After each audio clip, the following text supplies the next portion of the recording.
प्रयाण चालू आहे. शरभंग ऋषीच्या आश्रमामध्ये गेले. शरभंग ऋषीचा असणारा त्या ठिकाणी शरभंग ऋषीची कथा झाली. पुढे कोणाकडे गेले? सुतक्षण ऋषीकडे गेले ते. आणि जात असताना प्रभू रामचंद्र प्रत्येक ठिकाणी जातात, प्रत्येकाचा उद्धार करतात, प्रत्येक आपापलं घराणं त्या ठिकाणी मानतात की हे प्रभू रामचंद्र.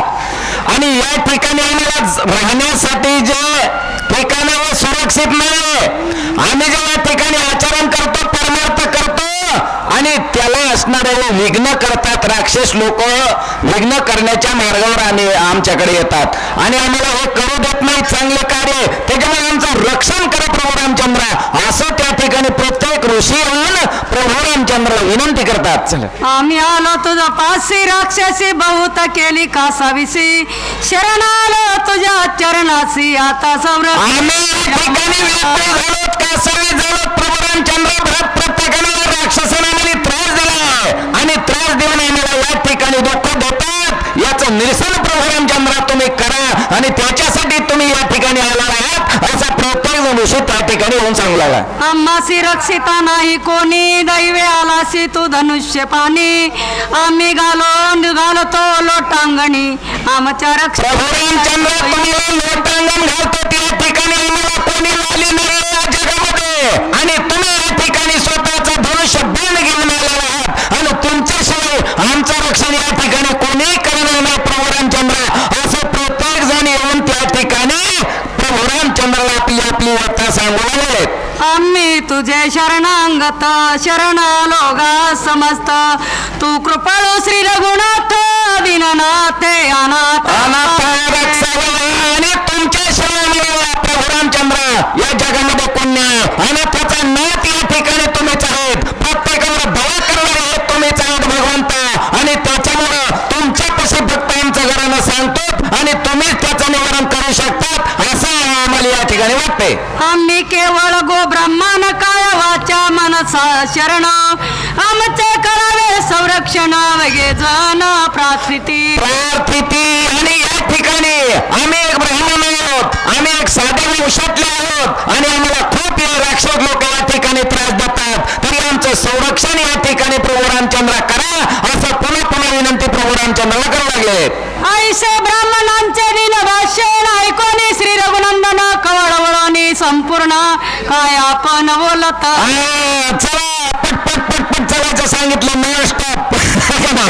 आणि असे प्रभू रामचंद्राला विनंती केली आणि प्रभू रामचंद्राला प्रत्येक जण असं लोटांगण घालावं लागलं. शरण आले तर भगवंता काही करा, आमच्यावर एवढी दया करा असणारी पुन्हा पुन्हा विनंती करावं लागली. श्रीराम म्हणे मी किंकर कोण नव्हे तुमच्या दासाचा समान, त्या माझा मना आलो शरण. प्रभू रामचंद्र म्हणले मी असा कोण मोठा या ठिकाणी तुम्ही मला शरण आलात. अरे मी या ठिकाणी मोठा नाही, मी एक अनाथाचा नाथ आहे, मी एक लहान आहे आणि तुम्ही मला शरण आलात असं भगवंत स्वतःचा मोठेपणा त्या ठिकाणी दाखवत नाही.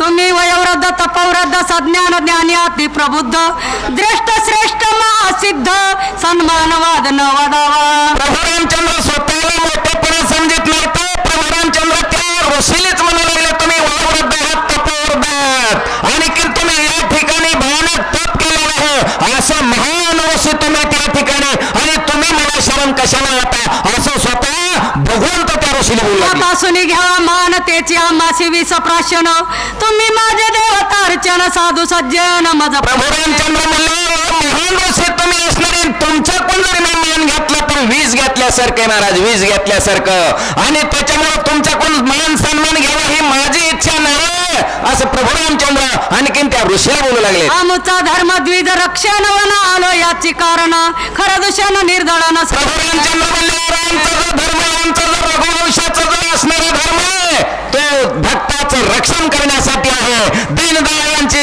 मात करण्यासाठी त्यांचं रक्षण करण्यासाठी आमचा धर्म आहे असं प्रभू रामचंद्र स्वतः बोलू लागले. तुमचे आशीर्वाद जोडी रणांगणी निज परवडी, मारीन राक्षसांच्या कोडी. अरे तुमच्याकडे आशीर्वाद असला, तुमच्या आशीर्वादाच्या जोरावर मी या ठिकाणी राक्षसांच्या कोडीच्या कोडी असल्या केवढे तरी मी या ठिकाणी मारल्याशिवाय राहणार नाही. फक्त तुमच्या याच्या पाठीमागे काय पाहिजे? आशीर्वाद पाहिजे. ऐशा कोणी श्रीराम वाणी जय जयकार केला ब्राह्मणी हर्ष पावनी निज मुनिगणी. असं प्रभू रामचंद्राचं वचन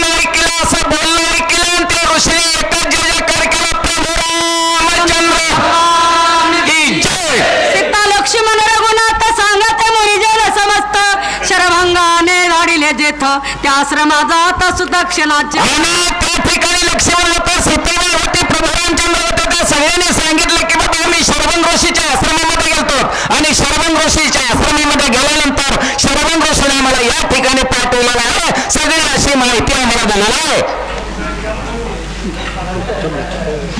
सुतीक्षण ऋषी महाश्रेष्ठ तप तेज हाती तेजिष्ट त्याचा आश्रम सुखोदिष्ट दुःख संकट शेणा. आम्ही शरभंग ऋषीने सांगितलेलं आहे की सुतीक्षण नावाचा जो समोर ऋषी आहे आणि चांगल्या प्रकारचा ऋषी आहे, तपोनिधी आहे, चांगला दीन दयाळू आहे आणि त्या आश्रमामध्ये तुम्ही जा असं लक्ष्मण सीतामाता प्रभू रामचंद्र त्या सुतीक्षण नावाच्या ऋषीला सांगू लागले. नवल आश्रमाची लीला सुवास सुवाद फळमुळा आचमन करिता ते तिच्या जडा ब्रह्मा सकळा निवारी. आणि त्या ठिकाणी सुंदर असं वन होतं, फुले होते, फळे होते, सुगंध राहत होता चौकर आणि तो परिसर असणारा पाहिला. त्या ठिकाणचं पाणी घेतलं आणि सर्वांनी आनंद वाटला.